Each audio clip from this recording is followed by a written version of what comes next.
Today we have Steve Rhee. Welcome, Steve. Hey, Don. Thanks for having me today. Great. So we will be talking about future of insurance, innovation, the role of innovation and tech, next level of all these innovations that we are seeing in the insurance space. And I'll also ask about a couple of your thoughts and opinion on the future of insurance professionals. So I'm very excited to have you here. So thanks again for being here.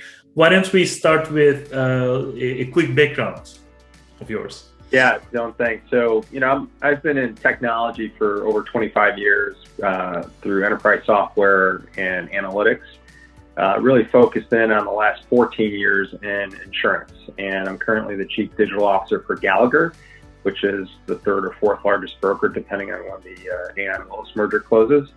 And what I'm in charge of is really our digital strategy for our customers and carriers, as well as our data and analytics platform. So we're really trying to connect our clients as well as our carrier partners with good data. So how do you see this technology trend, transformation trend in the insurance space, and what can we expect as a next level of transformation?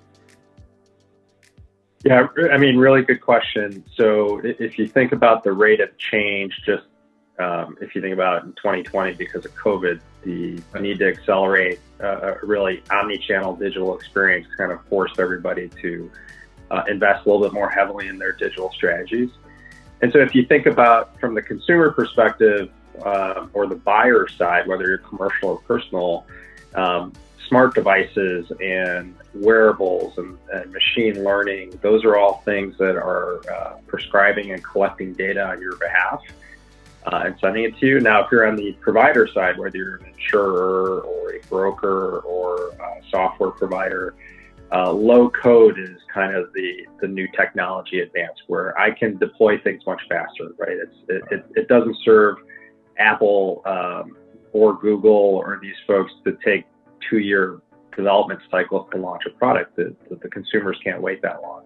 So when you have those two things happening, the amount of data coming in through these multiple use devices and kind of the providers having to be low code so they can release things so you can take advantage of that data.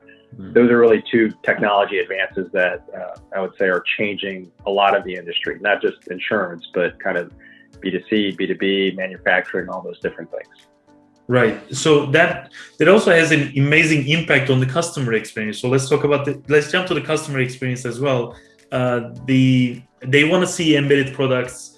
They don't want to, very harshly, I a couple of times mentioned this, no offense to anyone, but they don't want to talk to insurance companies or brokers anymore. They just want to have the insurance, right? That's the customer behavior, more quick, more embedded approach. They don't want to deal with paper. They don't want to read 60 pages of wordings. They don't want to be insurance professionals to buy insurance, right? That's the way I describe it.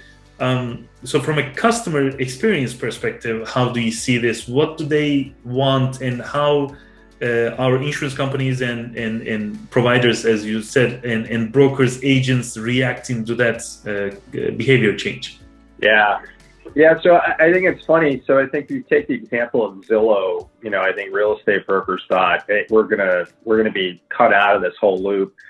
And I think what they learned is it's actually a tool for them to actually help have better conversations with their clients, right? So you may think your home is worth $2 million, but when you look at the market, it's telling you it's worth 1.1. So the broker didn't have to tell you that, but the broker can help you find the right buyer, and Zillow kind of can help in that. So when I think about insurance, it's really the same. So there are buyers that at a certain transaction level want embedded products, want data presented to them so they can make a quick transaction. I think when you talk commercial insurance, and if you're a restaurant owner, a flower shop, medium-sized business, you want all that information to you when you're ready.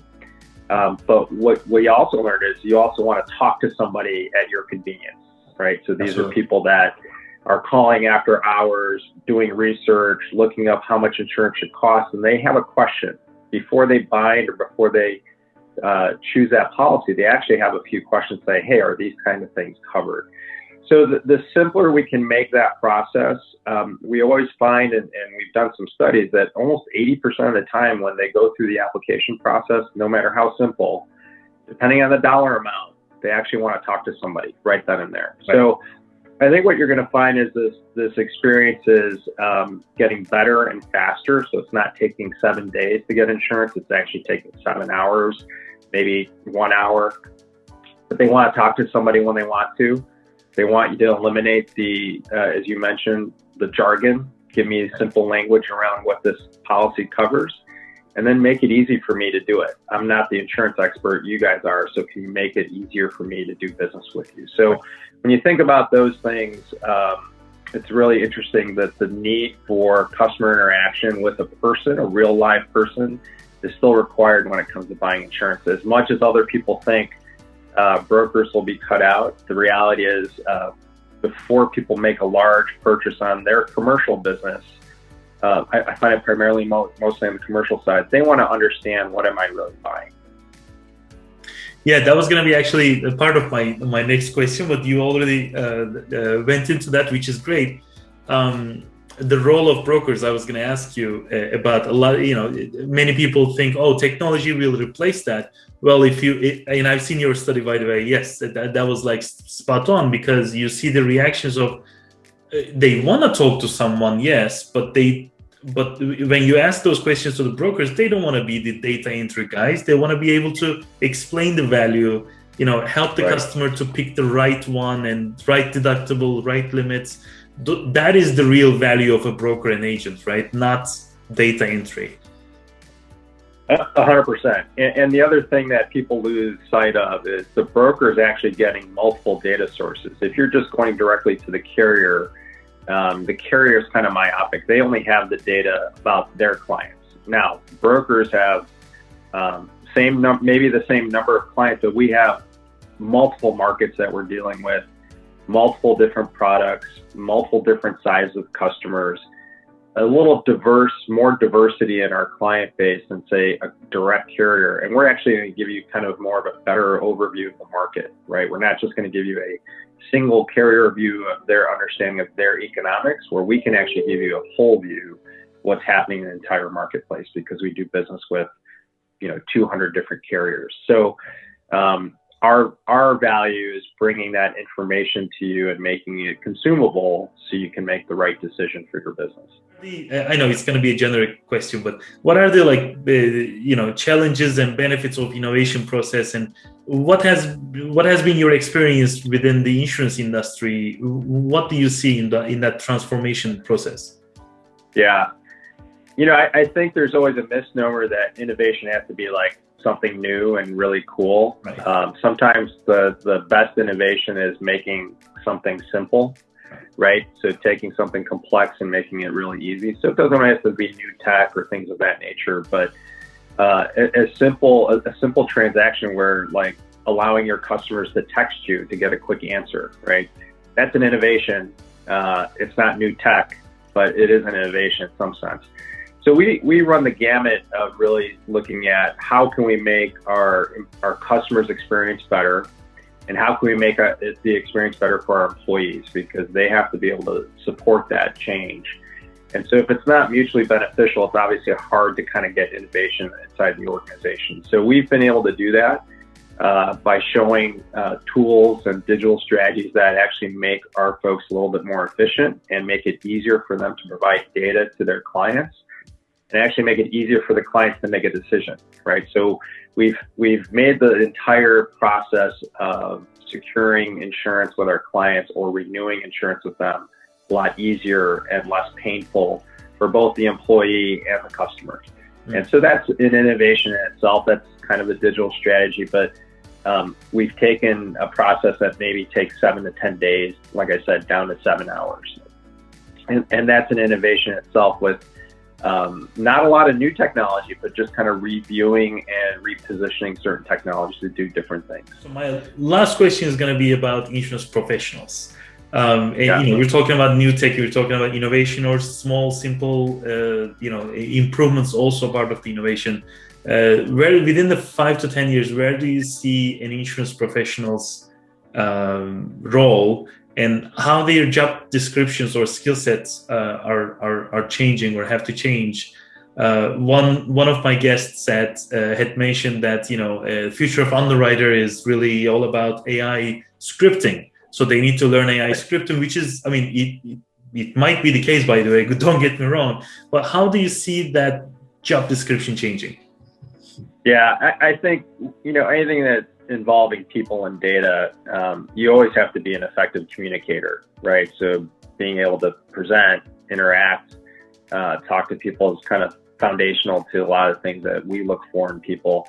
The second one is really think of yourself as an advisor. So if you're advising a client on how best to use their capital, minimize risk, and find the right partners, that's really a different viewpoint. So that requires you to be somewhat financially savvy, obviously have great communication skills because you're going to be meeting with multiple levels of people, from CFOs, general counsel, down to finance managers, risk managers, and then really being able to actually, what I say, synthesize data. So you may have to take complex data sets and make it easier for your client. Now, there'll be technologies and things like that to do that, but you need to have kind of what I'd say the critical thinking skills to be able to do that. So those are all kind of what I'd say somewhat soft skills, but they're really important to be able to connect with your client and position the right data at the right time and really for the right audience, right? So a CFO is going to look at something different than a plant manager. And do you have the wherewithal to understand how you can position the data to really make the right decision for your clients? So those are soft skills that will really serve you well in any industry, and being able to connect with people is certainly always going to be important, even in this digital age. Even over Zoom, it's going to be important to be able to do that, right? Right. And back to your earlier comments, which is, even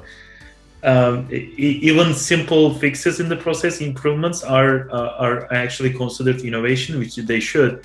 So really, the people have to be boots on the ground. People have to be aware of these technology options, and they need to be able to, like you described, advising or critical thinking. They need to be aware of these things so that they can actually think of improvements and start an innovation, trigger an innovation process, right? 100%. Yeah, you hit it right on the head. It's being able to have those folks that say, hey, what's the next innovation what are the pain points my customer is experiencing in the market, whether it's during the process or something in their industry? How can I help them solve that with either an insurance product, a process, or technology, or all three, to make that process less painful for them? So that still requires people, so you still have to be involved in understanding of your clients and the needs of that client and the pain points, to be able to apply the technology and the data to actually help that go away. Yeah. Perfect. All right. Thanks for your time today, and thanks for sharing your vision and thoughts. No, and I appreciate the time. Thank you.